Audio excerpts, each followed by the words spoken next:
Don't look now, but there is a pathway for either USC or UCLA to make the college football playoffs. Matthew Tkachuk tries to turn Jonathan Quick's face into a master chef class. And Trey Turner leaves the door cracked open just a little bitty bit for a return to the Dodgers. Good morning. I'm James. This is your daily dose of sports and start for the greatest sports city in the world, Los Angeles. This is Faithful Angelenos Morning Edition. It is November 6, 2022. I am in a hotel somewhere in Southern California. Let's just put it this way. It's not good enough for the elite crack whores, but if you're an apprentice crack whore, if you're trying to build up your resume so you can be an elite crack whore hanging out at the Ramada Inn, that's the type of hotel I'm staying in this morning. But if you like the content that we put out about LA sports, let's talk about that. Clickety-clack the like button. Clickety-clack the subscribe button. There's a notifications bell. Hit that. It'll let you know when we drop new content. Sharing is caring. Let people know we exist. And by all means, comment. For it is Sunday, and there is a God. And I am not him. I am not perfect. So let me know what's going on. Before we go through the news and notes around LA, quick look at the scoreboard. Caleb Williams. One-man wrecking crew, passes for 4 touchdowns, rushes for another. USC 41, Cal 35. There's a rapid recap of that game on the USC playlist. Meanwhile, in Tempe, Dorian Thompson-Robinson passes for 2 touchdowns, rushes for 2 more. UCLA 50, Arizona State 36. LAFC has won its first MLS Cup. They tied Philadelphia Union in the Cup final 3-3. It eventually goes to penalty kicks, and LAFC gets to hoist the hardware. Meanwhile, Gabe Velarde's 9th goal of the year is the game winner as the LA Kings hold off Florida 5-4. Meanwhile, today, the Rams in Tampa Bay will get down in Florida at 1:25. It's a rematch of a really thrilling playoff game from last year. A preview of that game is on the Rams playlist. The Chargers are in Atlanta this morning at 10. Preview of that game on the Chargers playlist. Cleveland is in town to face the Lakers at 12:30. Now, Anthony Davis was excused from shoot-around yesterday. That's a problem. He might miss this game. And the Jazz will take on the Clippers at 7 o'clock. Kawhi Leonard is out. He has only played in 2 games this year for the Clippers, both off the bench. So, if you're old like me, you used to go out and buy a physical printed newspaper, and I would read the local ones. I would read the LA Times. You get to the sports section of the LA Times, pop it open, and at first you'd be a little disappointed, right? Because to get to the real good stuff, you'd have to first read the emo-drenched columns, this cascading torrent of crocodile tears from Bill Plaschke, before you can get to the real good stuff.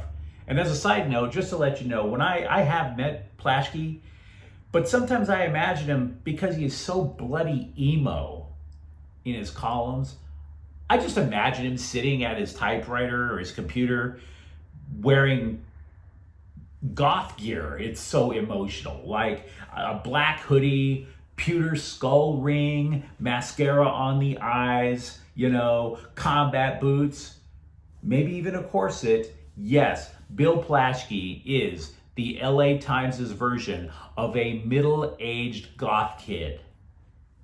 But anyway, once you get past that, you actually can get some decent sports punditry in the LA Times.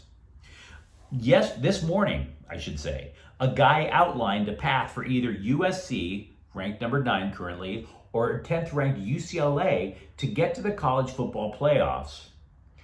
For starters, 3 teams ranked above USC all lost yesterday. Top ranked Tennessee, lose. Number 4, Clemson, gone. Number 6, Alabama, gone. So these losses should theoretically eliminate both Clemson and Alabama because it's their second loss, right? Tennessee, they're going to fall, but they'll be on the periphery. So who's probably in the 4-team college football playoff? Well, you would probably assume Georgia. And the writer also assumes that the winner of Ohio State, Michigan should make it. Now that leaves 2 spots. So then you're sitting there going, who among USC has only 1 loss or fewer, right? Well, one of them is 9-0 TCU. The other one is Oregon. Now, yeah, you probably do want Texas Christian to lose, but assume for the moment that the Bruins and the Trojans continue to climb the rankings and remain with their 1-loss record intact until the Bruins and Trojans meet each other on November 19th. The winner of that game would probably advance to the Pac-12 championship game against Oregon. And then if you beat Oregon, you're theoretically the Pac-12 champion with only 1 loss, as opposed to a bunch of teams who didn't win their conference with 1 loss or didn't win their conference with 2. Now, SC probably has the tougher road to hoe because they're also going to have to play Notre Dame.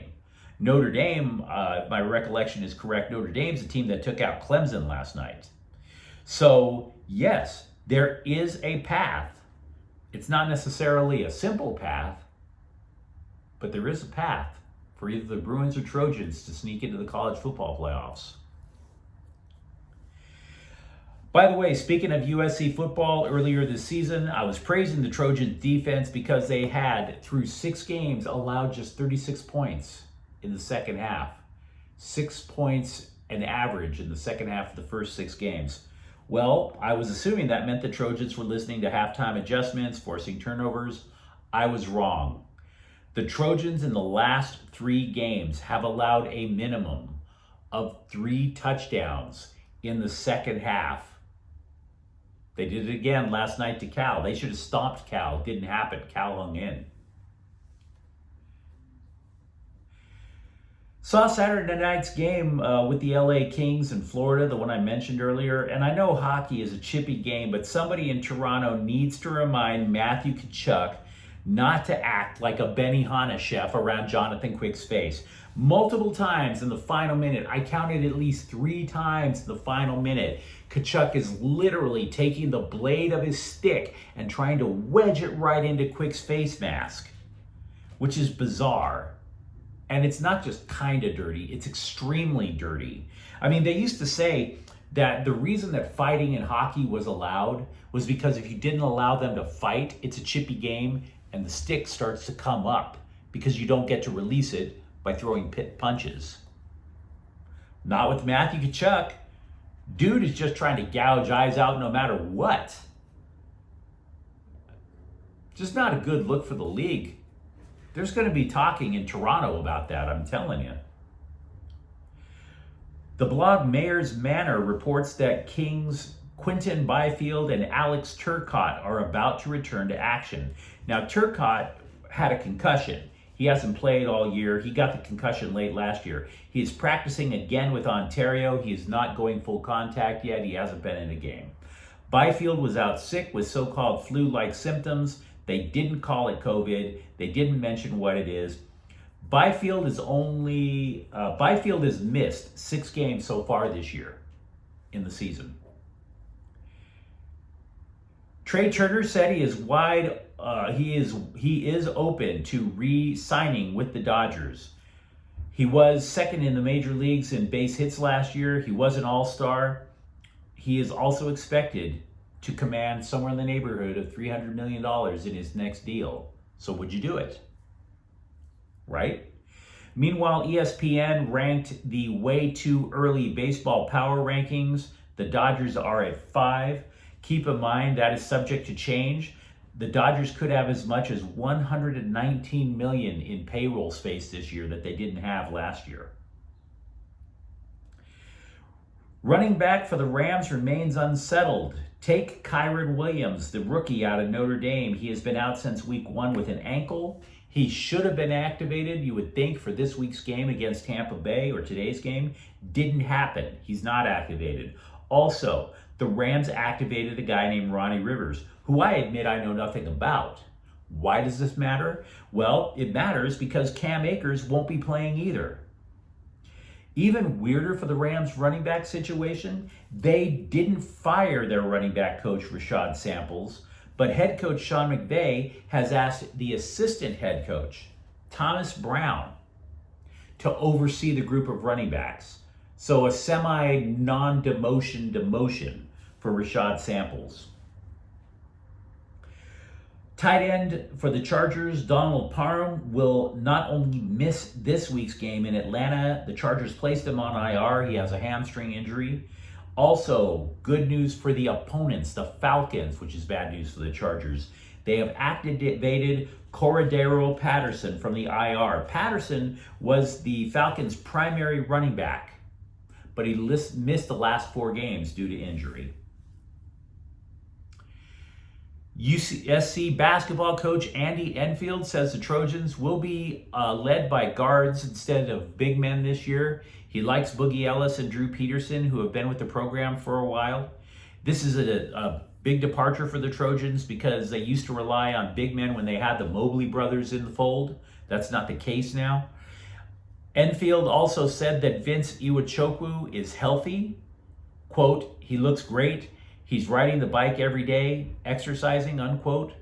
Iwuchukwu, a teenager, he'd be a freshman, 5-star recruit, but he had cardiac arrest during the summer. So, little sketchy. Keep a good thought for the guy. That is just not a pleasant development to have in your life, especially when you're 18, 19.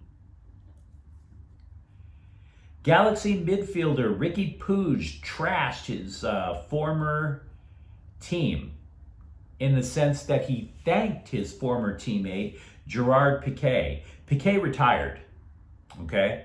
So what Puig did was he sent the guy this lengthy message, and it was also a thank you for everything that you've done for me with a backhanded smack to FC Barcelona. Quote, those of us who love and admire you are sad not only because you're leaving the first team, but also the treatment you have received from them lately, unquote. Love watching Ricky Puig play, but little bitter, wouldn't you say? As happy as he is playing for the blue, white, and gold, you just can't leave one of Europe's most premier franchises and not be a little bitter. Let me know about what you think in the comments thread. Whether it's about USC or UCLA football, the Dodgers, the Kings, the pro teams, let me know. I look forward to hearing from you. If you enjoyed this content, don't forget to subscribe to Faithful Angelenos. We talk LA sports here. Thank you for watching. I'm James. We'll be back later today with a couple of rapid recaps. Faithful Angelenos is a Kian Corte El Queso production. Take care.